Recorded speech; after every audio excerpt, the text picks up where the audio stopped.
Okulonda kw'omukulembeze w'eggwanga nga kukutte wansi ne waggulu ko n'ababaka ba Parliament abavubuka babiri baakubwa amasasi okwali Gerald Katumba ne Frank Muyingo ku kyalo kya Mulubwa.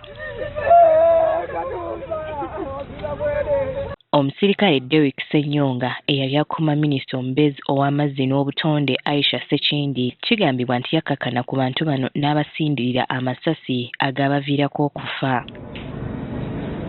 Kati olwaleero omusirikale ono aleeteddwa mu kkooti e Masaka okuwulira emisango egimuvunaanibwa. Ono asomeddwa emisango 4 era emisango gino agyegaanye. Ab'oludda oluwaabi bategeezezza kkooti nga bwe wakyaliwo fayiro endala erina okugattibwa ku misango egivunaanibwa omusirikale ono. Engeri omwami wa gavumenti gy'ategeeza kkooti nti okunoonyereza tekunnaggwa kyagwongezeddwayo mpaka ku lunaku olulala lwe banaayita fayiro.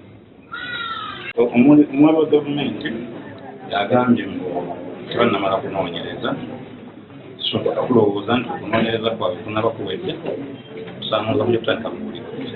Wano omulamuzi alagidde Ssenyonga addizibweyo mu kkomera okutuusa nga 18 omwezi guno. Bo ab'eŋŋanda z'abattibwa babadde bweru nga baagumbye dda ku kkooti eno wakati mu kwaziirana. Omwana wange yazingulako nga bali bannange baali badde batubaanako natunuuliranga kuba abakazi abanaku.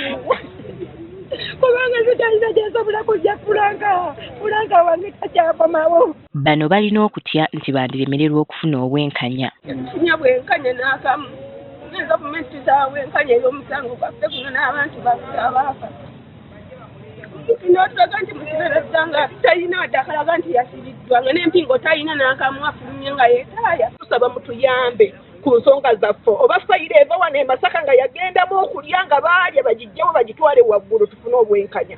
Naye wano ebintu bigaanye okutambula e Masaka buli kimu bakivuluga nga we baagala. Bano babadde baagala omulamuzi asomere Ssenyonga omusango gw'okutta omuntu ky'atakoze. Batubulidde ng'abantu baabwe abattibwa be baali bababeezaawo nga kati n'ekyokulya bawamatta kiwamatte. Obulumi bwa mwana wange bwe businga okunkaabya nga yali ewuzi yange nga gwe musiki gwange.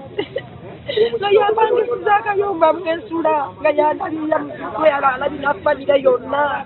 Era baliwetu bwefaanayo abadde atera okundabirira buli kimu. Nga bamajjajja ajja kuweereza buli nnamba ate tugenda kutunda akanyuma muokola ki mwobeera.